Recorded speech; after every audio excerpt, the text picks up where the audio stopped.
জুলাই পরবর্তী যে আকাঙ্ক্ষা আমাদের মধ্যে ছিল, শহীদেরা যে কারণে জীবন দিয়েছে, শহীদ মুগ্ধ, শহীদ আলী রায়হান, শহীদ ওয়াসিম, শহীদ আবু সাইদ, যারা জীবন দিয়েছে তাদের সেই রক্তের সেই স্বপ্ন এখনো পর্যন্ত পূরণ হয় নাই। আমরা আপনাদের বলতে চাই, গতকাল বাংলাদেশ জামাত ইসলামীর উদ্যোগে একটি নিরাপদ ও মানবিক বাংলাদেশ গড়ে তোলার জন্য ইশতেহার ঘোষণা করা হয়েছে। সেই ইশতেহারে এই বাংলাদেশের আপামর ছাত্র জনতার হৃদয়ের কথাগুলো লিপিবদ্ধ করা হয়েছে। সেখানে বলা হয়েছে আগামী 2040 সালের মধ্যে $2 ট্রিলিয়ন এক বিশাল অর্থনীতি গড়ে তোলা হবে, যে অর্থনীতি গড়ে তোলার মধ্য দিয়ে বাংলাদেশের মানুষের মাথাপিছু আয় $10,000 মার্কিন ছাড়িয়ে যাবে।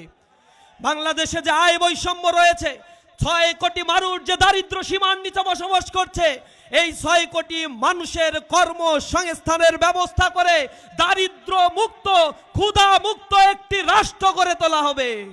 সকল প্রকার সিন্ডিকেট ব্যবস্থা ভেঙে দিয়ে এদেশের কৃষি অর্থনীতিকে আধুনিকায়ন করে বাংলাদেশের স্বাস্থ্য সেবার উন্নয়ন সাধন করা হবে।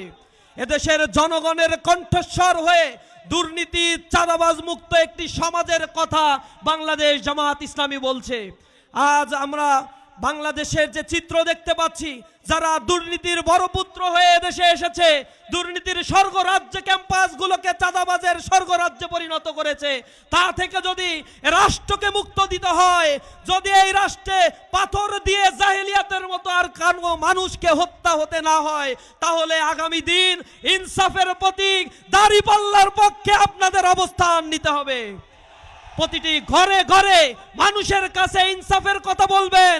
আপনারা যদি 12ই ফেব্রুয়ারি দাঁড়িপাল্লার পক্ষে রায় দিতে পারেন, আগামীর 5 বছর জামাত ইসলামী এই বাংলাদেশকে একটি ইনসাফ কল্যাণের বাংলাদেশ আপনাদের উপহার দেবে ইনশাআল্লাহ।